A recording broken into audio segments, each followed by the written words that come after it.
Assalamualaikum warahmatullahi wabarakatuh. Ketemu lagi di channel saya pribadi Ahmad Abu Yusuf alias AAY. Mudahan kita selalu diberikan kesehatan dalam situasi dan kondisi apapun karena kesehatan itu nomor satu. Kisah ini terjadi dari tahun 2004 akhir sampai dengan di tahun 2007 silam.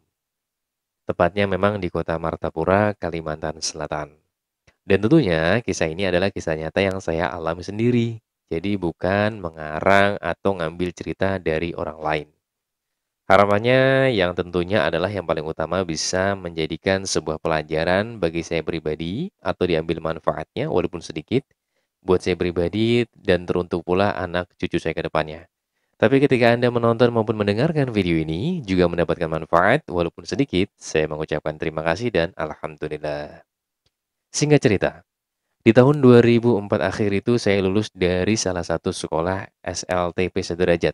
Kebetulan saya sekolah di salah satu madrasah sanawiyah atau MTS Miftahul Ulum Sumberjaya Kintab, Kabupaten Tanah Laut, Kalimantan Selatan. Itu adalah salah satu desa di Desa Sumberjaya, masih dalam ruang lingkup Kecamatan Kintab, Tanah Laut.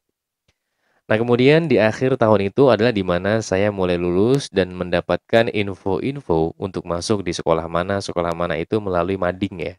Kalau zaman dulu kita mengandalkan mading atau dari info mulut ke mulut, kakak kelas dan sebagainya. Pada saat itu saya mendapatkan info langsung dari mading dan memang sebelum lulus atau sebelum melihat mading itu di dalam hati saya ingin banget masuk ke STM, Sekolah Teknik Mesin. Walaupun pada tahun itu di mana tahun banyak peralihan antara STM menjadi SMK. Cuman saya tidak tahu juga. Intinya saya ingin masuk STM, kemudian naik motor ya kan, ngetrek, kemudian balapan, motornya dimodif, keren lah pokoknya kalau anak STM. Itu yang ada di benak dan hati saya pada saat itu. Cuma itu aja keinginannya ya. Jadi nggak mau masuk sekolah lain itu nggak mau. Dan kemudian dari adanya di mading tadi, ada memang salah satu kakak kelas kita yang menaruh di situ brosur sekolahan. Dan sekolahannya itu brosurnya adalah SMK Darussalam. Yang membawa itu namanya Agus, itu kakak kelas kami juga atau kakak kelas saya. Dan kemudian yang saya bawa pulang bukan brosur aslinya, melainkan kita pinjam dulu, kita fotokopi, baru fotokopinya bawa pulang.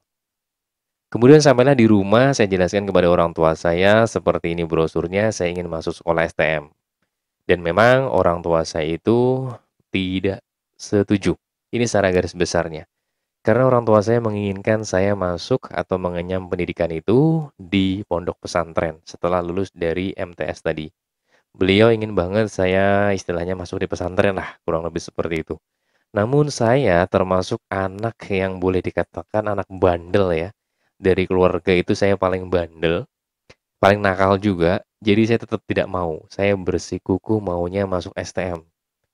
Kemudian dari pembicaraan tersebut, di situ saya melihat sekilas ya, adanya brosur itu ada tertulis bahwa SMK Darussalam adalah salah satu sekolah yang berbasis agama yang dinaungi dari pondok pesantren, tetapi di situ intinya adalah membagikan dua kemampuan, artinya supaya siswa-siswanya ini bisa menuntut ilmu agama dan mau menuntut ilmu umum. Jadi kedua hal ini bisa saya sodorkan kepada orang tua saya. Karena kan orang tua saya itu ingin banget saya mondok di pondok pesantren ya kan.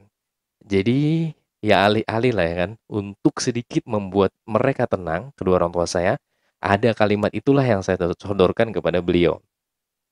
Singkat cerita, tetap aja orang tua saya sebenarnya atau pada dasarnya di hati kecil mereka tidak setuju. Namun begitulah ya, seorang ibaratnya anak yang sudah berkeinginan luar biasa, orang tua manapun insya Allah pasti akan luluh.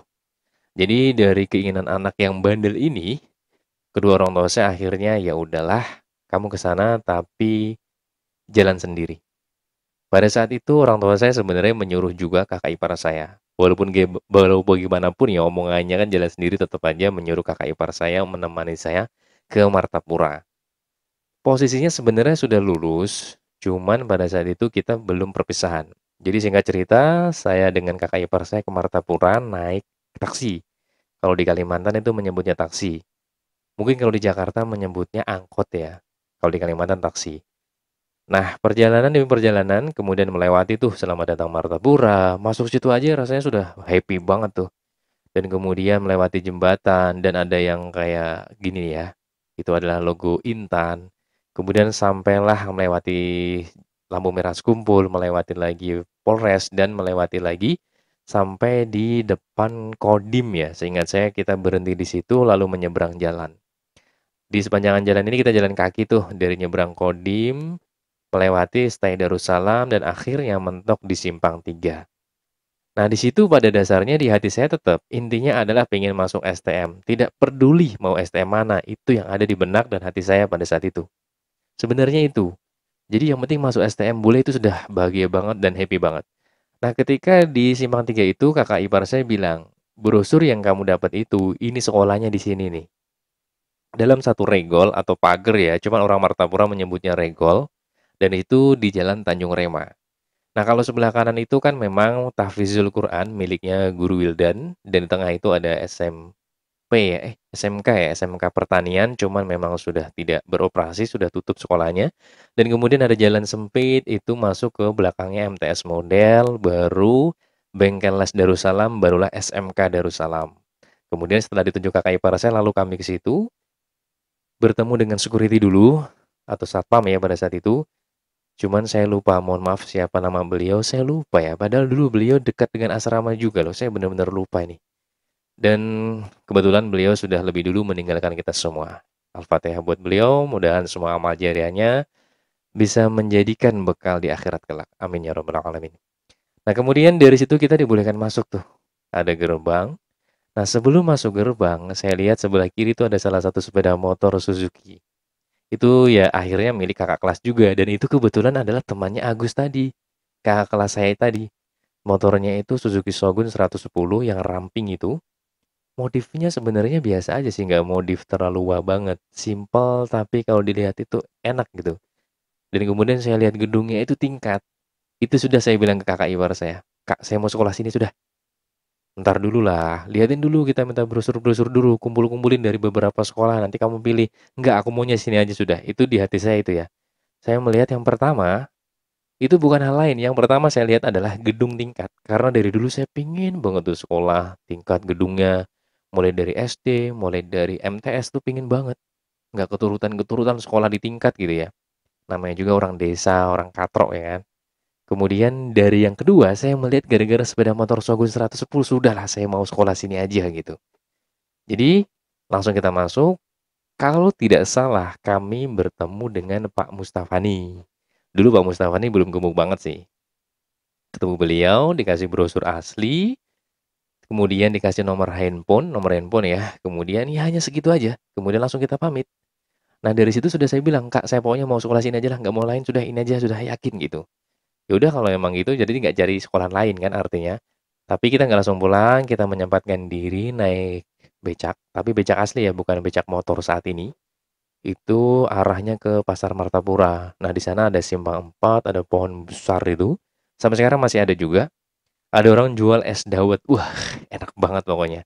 Apalagi waktu itu kan panas-panas tuh, terik ya. Jadi kita makan, minum lah, bukan makan tepatnya. Itu benar-benar seger banget. Dan saya itu pertama kali dalam hidup saya pada saat 2004 akhir itu pertama kali menjajakan kaki saya di Martapura. Dan ke Pasar Martapura pun baru itu. Tapi kalau kakak ipar saya mungkin sudah berkali-kali. Nah, kemudian dari situ kita beranjak ke Masjid Al-Karomah, di mana salah satu masjid terbesar di Asia Tenggara. Nah, di depannya Masjid Al-Karomah, kalau orang Banjar bilang itu adalah peimaman, itu di situ ada warung. Kami makan juga di situ, saya masih ingat nih. Waktu itu saya makan, lauknya itu adalah sayur bening sama ampal jagung pada saat itu. Kemudian kita menyempatkan sholat zuhur dan lalu kita pulang. Setelah dari pulang itu disampaikanlah kakak ipar saya kepada orang tua saya ya perihal sekolahnya seperti ini gitulah ya secara garis besarnya. Tapi tetap orang tua saya pada dasarnya sebenarnya tidak setuju. Cuman melihat lagi mungkin ya diinget-inget kemudian dipelajari dari brosurnya akhirnya ya udahlah kalau memang kamu mau ke situ nggak mau mondok ya udah. Dan kemudian saya diizinkan setelah lulus mendapatkan ijazah saya berangkat dengan ibu saya.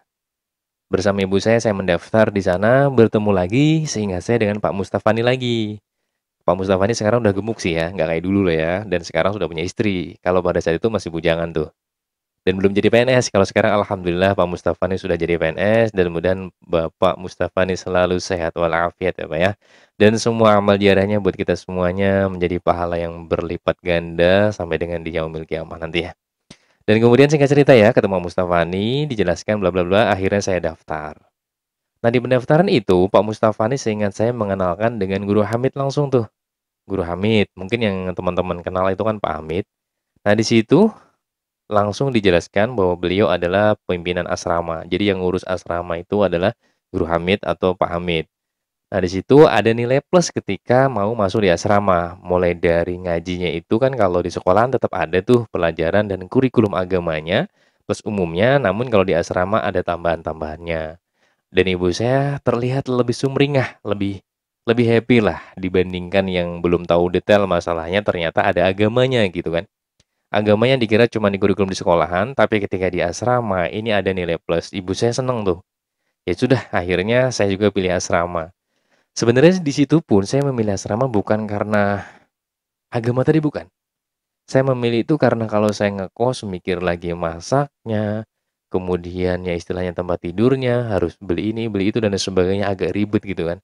Itu aja sebenarnya, karena ya tadi memang saya termasuk anak yang bandel ya kan.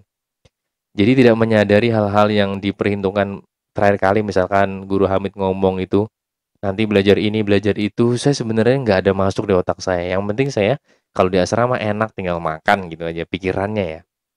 Dan yang kedua, ingin membahagiakan ibu saya karena ibu saya bilang kalau di asrama tuh kayaknya mama lebih tenang. Ya udah akhirnya saya pilih di asrama. Singkat cerita, setelah berjalannya hari demi hari, waktu demi waktu, di kelas satu memang kita waktu itu ya di SMK Darussalam di tahun 2000 anggap aja tahun ajaran di tahun 2005 sampai dengan 2007. Tapi di kelas satunya berarti di tahun 2005-an ya kurang lebih itu memang kita belum dipilihkan jurusan. Jadi kelas satu itu masih menikmati dua jurusan antara otomotif dan mesin perkakas. Nah, di sini juga ada salah satu momen di mana yang saya pribadi merasakan, bahwa kan teman-teman juga pasti merasakan, kita bertemu dengan sosok almarhum guru kita, yaitu Ahmad Kusasi ya, seingat saya. Aib Kusasi, Pak Ahmad Kusasi ya? Pak Aib Kusasi. Pak Aib Kusasi kalau saya tidak salah ya.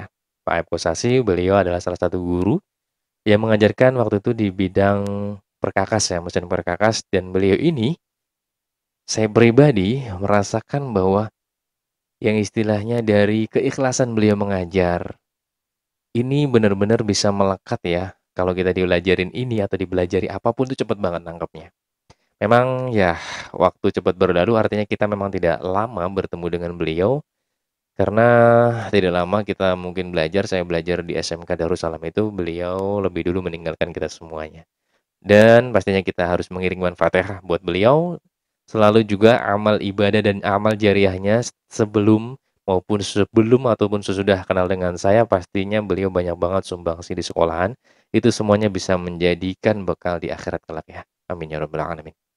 Nah, kemudian dari situlah salah satu kenapa saya ceritakan Bapak Aib Kusasi. Bapak Aib Kusasi adalah salah satu orang yang meyakinkan ibu saya ketika saya memilih SMK Darussalam. Jadi suatu hari ya, ibu saya tuh biasanya tiap bulan datang ke asrama, mendatangi saya, memberi sangu, ya melihat anaknya lah. Pada saat itu ibu saya naksir sendiri, bapak saya tidak ikut karena bapak saya kerja, dan ibu saya bertemu dengan Pak Aib Kusasi ini. Beliau bertemu di warung ujung daripada asrama ya, jadi hampir keluar itu adalah pagar. Pagar itu biasanya sebelahnya maksud saya itu kan ada jalan menuju Min, MTS Model bukan, Min, iya Min juga ya. MTS Model atau di sini ada asrama-asrama anak-anak Darussalam Pinggir Banyu sana. Nah, beliau ada mengungkapkan kalimat kepada saya dan ibu saya. Jadi ketika itu saya habis praktek seingat saya, datang beliau salaman, yang pertama saya salaman kepada ibu saya, baru ke beliau. Nah, Bapak Bapak Aib Kusasi ini bilang ke ibu saya, "Oh, ini kah Bu anaknya?" Dan ibu saya, "Enggak, Pak. Nggak apa-apa, Bu. Ibu harus dukung," kata beliau. "Insya Allah, Bu, saya berani meyakinkan bahwa anak ini insya Allah lah tidak akan macam-macam dan insya Allah jadi anak yang baik." Itu kalimat beliau ke ibu saya itu sepintas kurang lebih seperti itu kalimatnya. Dan itu memang saya rasakan agak berbeda ya, di badan saya itu memang agak sedikit merinding gitu ketika beliau mengucapkan hal tersebut. agak merinding memang badan saya. Dan seketika pula itu memang ibu saya semakin terlihat sumringahnya lagi gitu kan. Ya harapan saya bisa mengikhlaskan anaknya yang bandel ini masuk di SMK Darussalam. Singkat cerita hari demi hari ya setelah berlalu, Pak Aep sudah tidak ada lagi di SMK Darussalam, lalu kemudian berjalanlah atau menginjak di kelas 2. Nah di kelas 2 ini mulai magang. Tapi sebelum magang saya sebenarnya di kelas 1 pertengahan itu diberikan sepeda motor. Sepeda motornya nih Suprafit.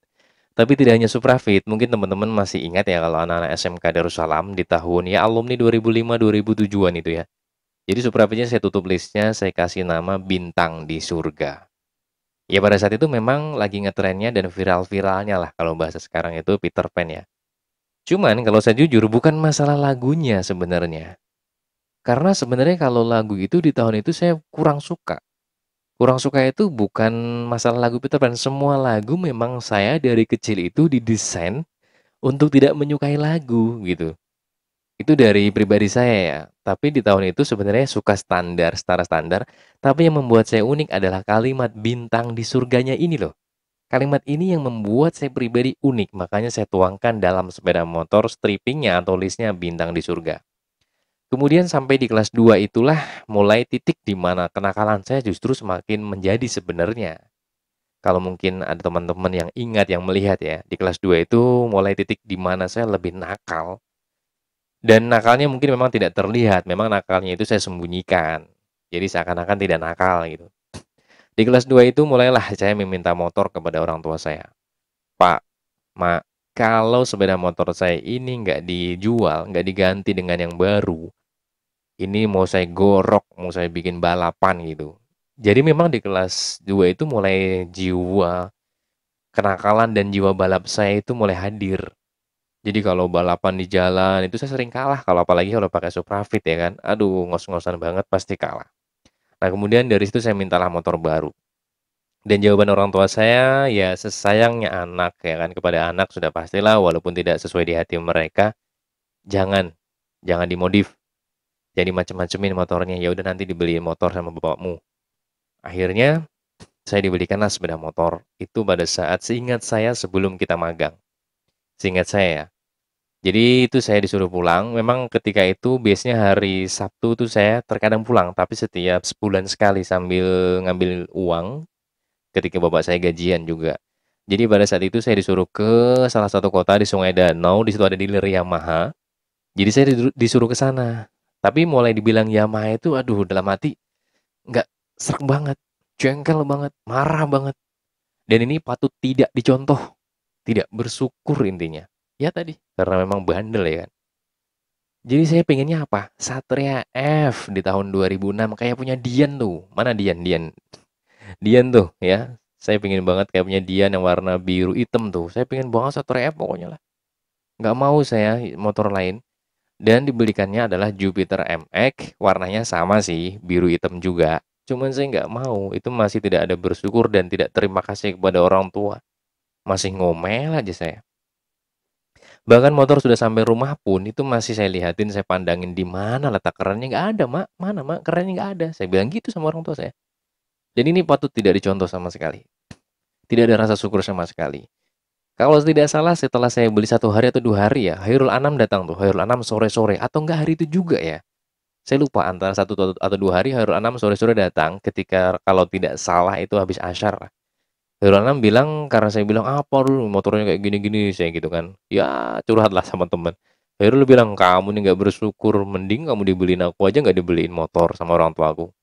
Hairul pernah ngomong tuh. Tapi itu nggak masuk di hati saya. Disadarnya kan baru-baru aja. Dulu Hairul pernah ngomong kayak gitu saya ingat banget. Dan tidak ada pokoknya intinya rasa bersyukur dan selalu ngomel kepada orang tua. Akhirnya mulailah kita magang ya. Singkat cerita setelah masuk sekolah kita mulai magang. Nah di magang ini sebenarnya sebelum magang juga itu adalah di mana titik saya mulai tadi kenakalan ya. Di kelas 2 pun saya mulai mengenal perempuan tuh saya mulai mengenal di kelas 2 juga sebenarnya. Karena di kelas 2 itu gimana ya? Sebenarnya ya sedikit lah ya, agak minus sedikit. Jadi ketika itu tiba-tiba Pak Mustafani ini bilang ke saya, "Sup, kamu dicariin tuh sama cewek, 2 cewek lagi gitu." Loh, siapa Pak? Saya nggak ada kenal gitu.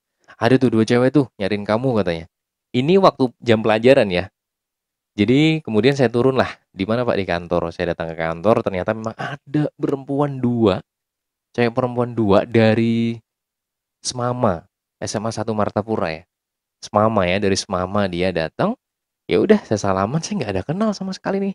Dan tiba-tiba langsung perempuannya itu bilang, "Oh, Kakak ya, seksi keagamaannya." Wah, saya bingung padahal saya tidak menjabat dari seksi keagamaan tuh nggak menjabat. Kalau di kelas saya lupa ya, kalau nggak salah saya emang ketua kelas mungkin ya, saya lupa.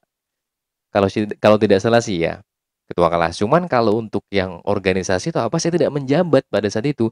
Pak Panin jebak saya. Jadi saya turun, ya udah saya ladenin 2 orang ini, dia niatnya mengundang SMK Darussalam buat acara kalau tidak salah antara Isra Mi'raj atau Maulid Nabi, ya udah saya terima. Nah, dari situ bertukar nomor handphone dan disitulah di mana ketika saya menghadiri acara itu sama Fadlin tuh, Fadlin Nur. Sama Fadlin saya ingat kita ke Semama ya Din ya, sama Fadlin waktu itu ke Semama dan perempuan ini ternyata ketua OSIS. Ketua OSISnya di Semama, SMA 1 Martapura. Dan memang dari situ dia langsung ngakrapin saya, jadi udah saya ikut akrab dan memang ya tadi saya sudah mengenal cewek, akhirnya kita sempat jadian juga tuh. Saya sempat pacaran Mbak sama itu Pak. Tapi dalam arti konteks gini, dulu kita tidak pernah pacaran yang mungkin kayak anak zaman sekarang. Hanya seputaran ya SMS aja lah gitu. Dan pada saat itu pun saya itu istilahnya gimana ya, yang menembaknya hanya pakai handphone aja gitu kan. Kita waktu ada pameran tuh di CBS ya kan, di sana hanya sebentar ketemu dan tidak lama kok. Saya kurang lebih 1 minggu aja pacarannya. Karena memang ada salah satu teman saya yang menginfokan bahwa dia ternyata sudah punya cowok dan sebagainya. Kemudian pada saat saya pulang kampung, disitulah saya SMS dia, ya udah kita putus. Jadi intinya konteksnya pacarannya tidak seperti anak sekarang, hanya cuman ya SMS biasa. Tapi intinya dari situ mulailah kenakalan saya mengenal perempuan dan sebenarnya itu tuh pertama kali saya suka perempuan tuh di situ. Yang istilahnya ada hubungan tuh atau yang pacaran tuh pertama kali ya di situ gitu lah. Kalau sebelum-sebelumnya di MTS dan sebagainya nggak pernah sampai ada hubungan. Dan singkat cerita nih ya, dari situ mulai tuh kenakalan dari itu tadi dan kemudian kita magang. Setelah saya magang, pertama kali saya magang itu di PT TIS Kontraktor Indonesia Satui. Ya, Tanah Bumbu lah ya, Kalimantan Selatan. Di sana saya ngambil cuman pertengahan, saya lupa, kita magang berapa bulan saya lupa nih ya, kalau kalau enggak atau 3 atau 4 bulan gitu ya. Intinya saya pertengahan aja sampai di sana saya berhenti. Kenapa? Karena tangan saya ini yang sebelah kiri, ini kena hammer, palu yang gede itu tuh. Magang di sana kasar banget. Karena memang apa ya, ya bukan gimana ya, karena memang kebiasaan di sana tuh kerjanya cepat, tidak mementingkan safety, ini kalau menurut saya pribadi ya. Jadi kemudian pada saat di situ kan kita anak magang, tapi disuruh melakukan hal yang persis sama karyawan. Ini yang membuat saya tidak mau. Akhirnya saya berhenti di pertengahan magang. Saya pindah magang di tempat lain. Nah singkat cerita disitulah disuruh saya memukul sebuah. Pada saat itu saya lupa ya, apanya di grader gitu ya. Saya pukul menggunakan palu kecil, nggak bisa itu katanya harus palu besar. Akhirnya saya ambilkan palu besar yang hammer itu menyebutnya. Saya palu karena tidak terbiasa menggunakan palu besar. Akhirnya kepukul loh tangan saya ini sampai hilang kukunya. Ini lama ya, mungkin hampir setengah bulanan, bahkan bisa 1 bulan baru normal 100%. Kemudian saya magang di luar. Nah setelah keluar dari magang atau proses magang selesai, kita kembali ke sekolahan tuh. Awal kembali ke sekolahan, melihat teman-teman ini kayak asing nih, asing semua. Nggak tahu kalau teman-teman merasa seperti apa. Kalau saya pada saat itu ya, kita begitu awal masuk nih ke sekolahan lagi setelah kita magang ya kan, kelas 2 itu, asing semuanya nih. Kayak asing lah, kayak sombong-sombong gitu wajahnya. Ada yang gondrong juga ada, macem-macem tuh kan teman-teman kita ya.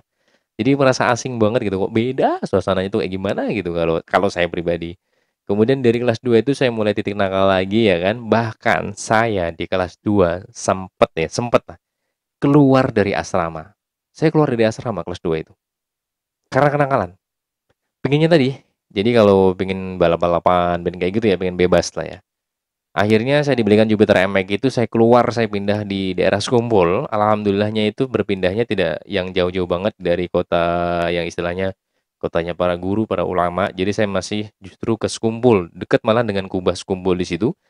Saya bersama salah satu orang dan orang itu memang adalah tetangga saya di satu desa tadi, di satu desa ya, dan dia memang kebetulan sekolah di MTS model itu, dia sendirian dalam satu rumah, akhirnya saya suruh menemani beli saya disuruh menemani dia, dan sudah saya berdua dengan dia. Tapi di situ malahan justru saya nakal. Saya malam bisa nongkrong juga kadang di Murjani yang nggak jelas gitu ya, main band gitu ya. Tapi alhamdulillah dalam konteks negatif tidak pernah. Hanya mungkin nongkrong sebentar, tapi itu biasanya kita hanya yang istilahnya ya tadi, menunjukkan kebolehan kita, motor kita, modif kita, itu aja. Habis itu pulang gitu kan. Nah, di situ juga sebenarnya sempat juga pacaran lagi. Dan pacaran itu saya tidak tahu ternyata perempuan itu info dari teman-teman yang ada di asrama. Udin Gober yang tahu. Katanya itu anak itu anak gak jelas katanya. Kata Udin ya, si perempuan itu ya. Kita nggak usah pakai inisial, pokoknya ada perempuan yang pernah pacaran dengan saya. Memang dia duluan tuh deketin saya. Saya juga tidak tahu deketin, bla bla bla. Akhirnya ya sudah, saya sempat jadian juga sama dia, dan Udin Gober semua bilang Udin bahwa itu anak gak bener loh. So, banyak sih teman-teman yang lain juga ngomong kayak gitu. Akhirnya saya telusuri, ya memang ya seperti itu. Tapi bapaknya, padahal bapaknya bagus, dan bapaknya mungkin kalau teman-teman ingat, bapaknya itu pada saat itu adalah pengawas pada saat kita ujian nasional SMK Darussalam. Itu bapaknya loh. Saya sempat ketemu juga kan kaget tuh, karena memang saya sudah main ke rumahnya. Jadi kalau ketika saya berhubungan dengan seseorang, insya Allah kalau orang tuanya pasti akrab semuanya gitu. Jadi pada saat itu, ternyata bapaknya gitu ya. Oke, beralih ya, singkat cerita ya, dari situ kan kenakalan-kenakalan saya ya kan.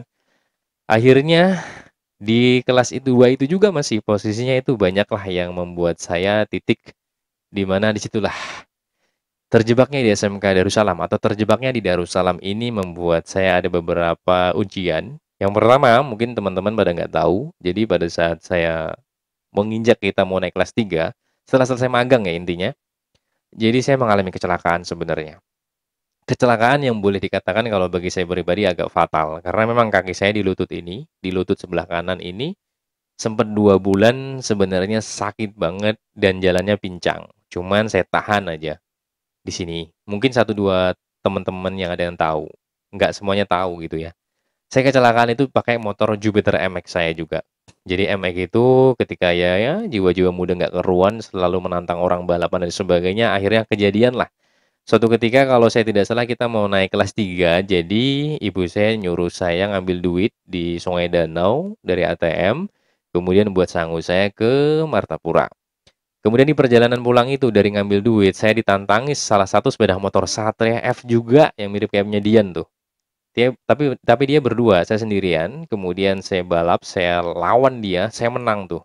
Pas di tikungan yang sekarang jadi perusahaan PT Wahana Baratama Mining, di tikungan itulah kami berdua ini sebenarnya sudah ya dikit-dikit lah gini lah ya. Pokoknya sudah maju mundur, tapi menang saya sebenarnya. Cuman pada saat di sini ada truk. Nah, truk ini kosongan. Di jalan truk ini kan harusnya sebelah kiri itu. Karena memang ada lubang yang gede, dia ngambil lah jalan kami. Nah, pengambilnya dia jalan kami, akhirnya saya ngalah, Satria M lewat, sayanya juga harus turun dari aspal. Saya turun dari aspal, saya menabrak, yang terakhir yang saya ingat adalah menabrak sebuah batu. Batunya itu cukup gede, seginian kurang lebih. Karena memang jalan pada saat itu memang tidak beraturan ya. Kadang batu-batu gede, tidak hanya bikros, batu gede itu banyak di pinggir jalan pada saat itu. Jadi saya menabrak, saya tidak pingsan, cuman saya tidak ingat kejadiannya, entah muter atau terbalik dan sebagainya, motor saya tidak tahu. Tiba-tiba saya sudah jatuh di bawah pohon akasia, ini kepala saya begini, kepala di sini ya. Dan kemudian helm saya sudah di aspal, di tengah aspal, dan itu ditendang sama warga yang menolong saya. Dan kemudian saya lihat sebelah kanan motor saya peleknya sudah peot, sok depannya itu bengkok, ya kan? Ternyata memang patah sok depannya itu. Retak kayak patah tapi masih bisa dipakai, peleknya sudah glek-glek kayak gitu ya. Nggak jalannya itu nggak rata kalau dipakai di jalan raya. Dan memang dari sekujur tubuh saya tidak ada yang luka fatal, hanya lecet-lecet kecuali satu di lutut kanan. Ini yang memang berdarah, dan ternyata memang disinilah yang sakit sampai dengan 2 bulan. 2 bulan tersebut akhirnya saya disembuhkan dengan, malah justru yang menyembuhkan itu melalui perantara dukun bayi. Itu dari langganannya ibu saya yang punya warung haji, Bu Haji Dugel. Nah, beliau menyarankan dan alhamdulillah sembuhlah dari situ. Nah, mulai dari situ masuklah kembali kita ke sekolahan. Nah, dari kelas 3 ini mulai saya merasa beberapa ujian dan sebagainya, sempat saya juga berdoa, "Ya Allah, kenapa kaki saya nggak sembuh-sembuh? Tolong ya Allah kasih petunjuk." Saya juga berdoa seperti itu. Bahkan kalau saya namanya anak-anak nakal ya, bandel ya, saya bersumpah juga, "Ya Allah, kalau saya sembuh, Itulah, sering kayak gitulah ya kalimat-kalimat kayak gitu kan. Kalau saya sembuh ya Allah saya mau berubah apa-apa kayak gitu bla bla, macam-macam lah ya, nama juga anak-anak bandel ya. Dan kemudian disitulah di kelas mau naik kelas 3 itu saya memang ada mungkin ya wajar lah ya, namanya juga hidup berdua tadi dengan teman saya yang dia masih anak MTS, ada sedikit mungkin miskomunikasi akhirnya saya memutuskan keluar dari rumah dia, saya kembali ke asrama. Dan kembali ke asrama ini malah justru banyak teman-teman yang di luar asrama support, Rahman, Sungai Danau, Darmawi, malah justru aneh gitu. Teman-teman saya yang di luar asrama, tapi ya temen kita yang ibaratnya satu sekolahan, itu malah support, "Kamu balik asrama lagi." Malah mereka support semua gitu. Saya heran juga ya. Tapi semakin saya, wah semakin semangat ya kan, akhirnya saya baliklah ke asrama, mulai lagi ngaji lagi dan sebagainya. Nah, di titik itulah jebakan-jebakan dari awal saya masuk SMK Darussalam ini mulai nih, kelas 3 nih. Pada saat di kelas 3 saya mulai menemukan insya Allah jati diri saya, apa yang harus saya perbuat, apalagi terutama buat orang tua ya kan, sudah banyak sekali menyusahkan orang tua, ngabisin duit orang tua dan sebagainya. Tapi tidak berhenti sampai di situ, ketika disitulah mulai belajar agama lagi ya di asrama, apalagi terlebih Guru Hamid ini selalu memberikan guru-guru yang didatangkan dari tahfizul Quran miliknya Guru Wildan. Ada salah satu di antaranya Guru Masrufin, ada beberapa lagi 2, tapi saya lupa nama beliau. Siapa nama beliau saya lupa nih, mohon maaf banget. Tapi yang satu adalah Guru Masrufin, dan sekarang info dari Pak Ajat Sudrajat, dan beliau dulu kan wali kelas saya Pak Ajat ya. Dan sekarang Pak Ajat menjabat sebagai Wakil Kepala Sekolah SMK Darussalam. Info dari Pak Ajat, info dari Pak Ajat, maksud saya Guru Masrufin ini sekarang sudah ngajar di SMK Darussalam malah justru ya. Mudahan sih harapan saya pengen banget ketemu beliau, pengen ketemu Pak Ajat, pengen ke sekolah lagi silaturahmi. Nah dari sini justru Guru Masrufin banyak melajari saya, mulai dari makhorijul huruf, kemudian yang istilahnya syair juga kita dipelajari, tajwidnya semua dan sebagainya. Nah guru yang satunya lagi juga kita dipelajari fikih dan lain sebagainya. Artinya guru-guru yang ditunjuk dari tahfiz Guru Wildan ini yang membuat banyak perubahan-perubahan. Saya juga di situ malah bisa menulis sebuah puisi. Justru belajarnya dari sebuah Al-Quran, ini malahan jiwa seni itu keluar sendiri. Saya bisa nulis puisi di tahun itu dan pernah juga mewakili dari SMK Darussalam ikut lomba puisi dunia, disuruh sama Ibu Pipik pada saat itu ya. Guru bahasa Indonesia, akhirnya saya ikut dan itu lomba puisi dunia yang memang dapat penghargaan dari UNICEF. Itu juga alhamdulillah banget ya kan. Dan memang istilahnya ditambah lagi ada beberapa lomba juga mewakili se-Kabupaten Banjar, malah yang tidak disangka-sangka, kita ini anak STM loh ya. Jadi pada saat itu saya juga disuruh mewakili, karena memang infonya nggak ada yang mau lagi, ya udah saya ikutlah.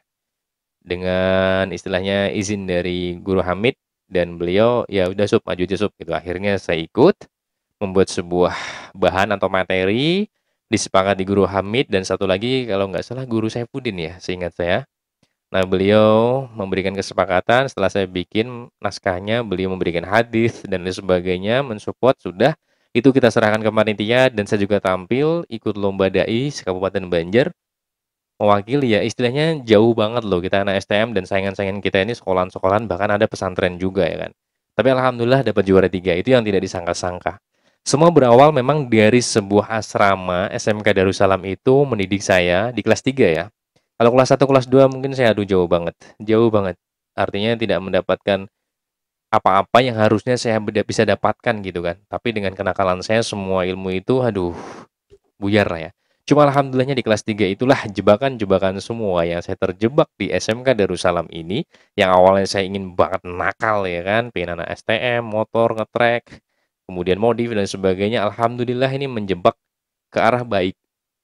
Jadi kelas 3 itu saya bisa menciptakan sebuah lagu juga malahan. Heran ya, dari sebuah Al-Quran kalau dibedah malah luar biasa hasilnya. Ini yang benar-benar luar biasa, memang tidak bisa saya jelaskan dengan kata-kata. Emang susah ya penjelasannya, penjabarannya. Intinya memang dari sebuah Al-Quran ini bisa membuat kita perubahan yang terutama ya.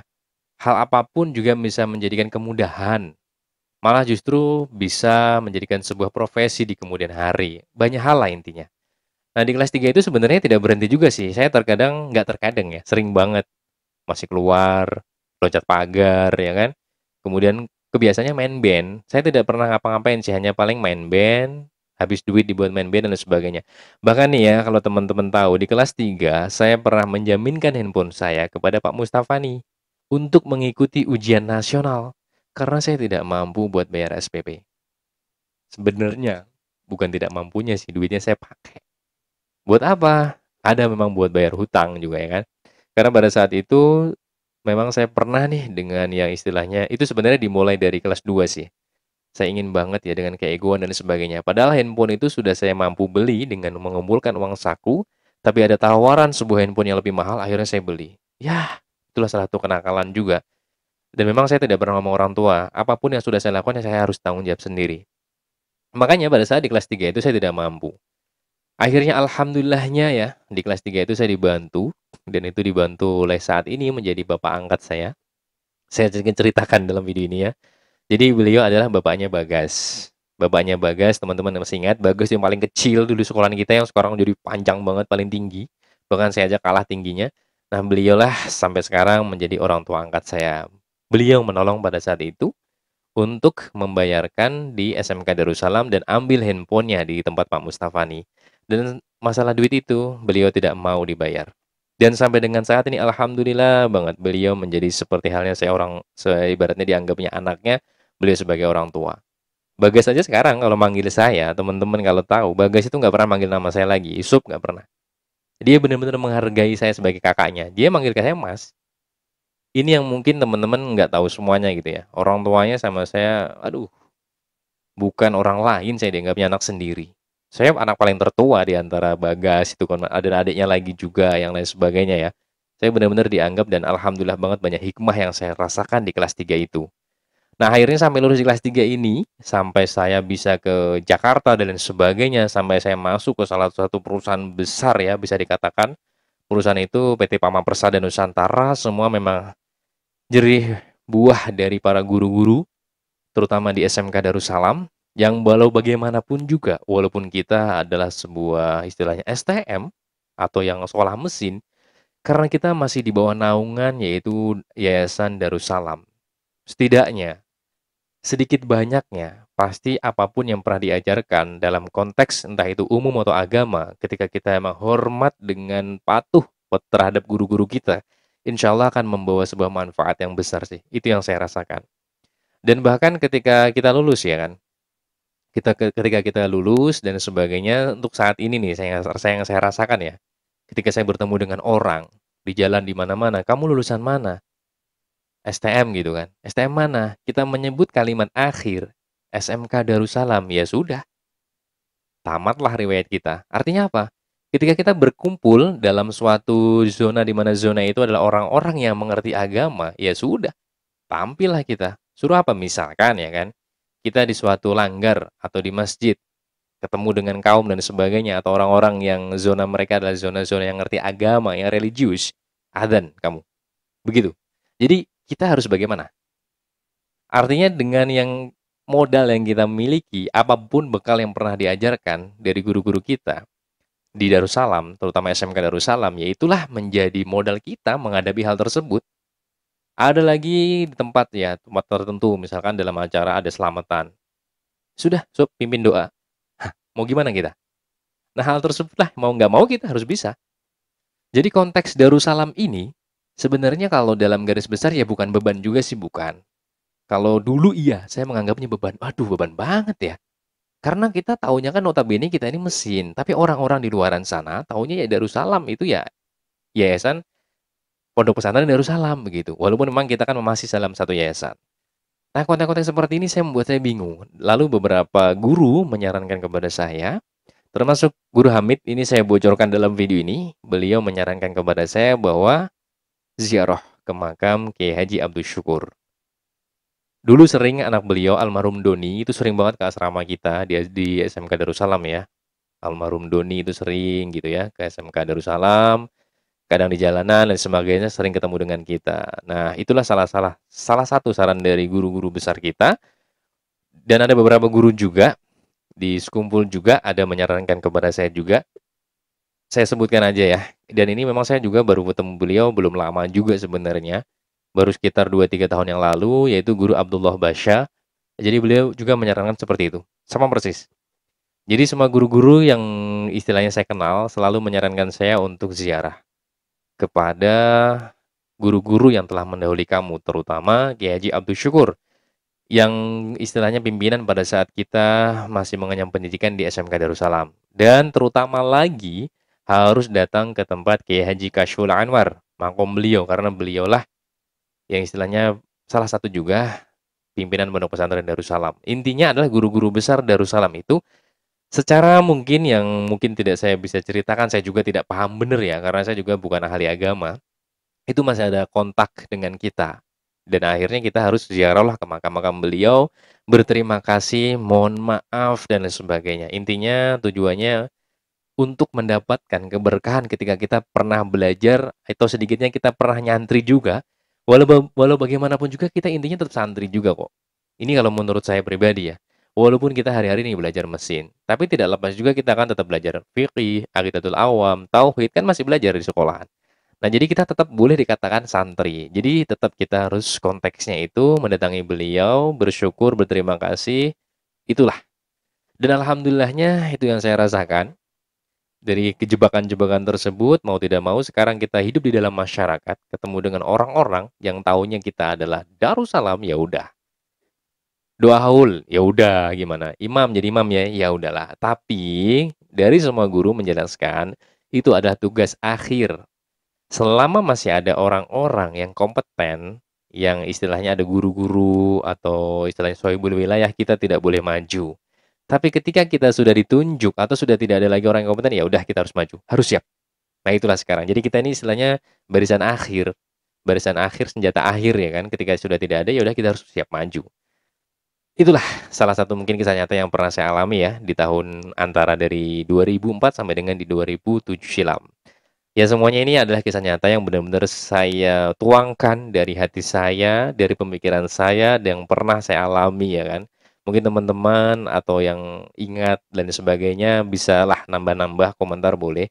Dari semua alumni SMK Darussalam. Dan intinya kita adalah dalam satu naungan Yayasan Pondok Pesantren Darussalam.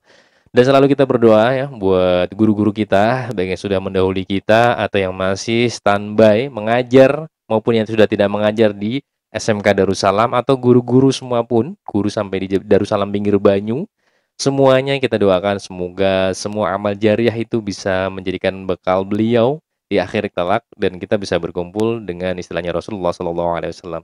Terima kasih semuanya yang menonton video ini maupun mendengarkannya. Mudahan ada manfaatnya sekali lagi walaupun sedikit. Ketemu lagi di next time video. Wassalamualaikum warahmatullahi wabarakatuh.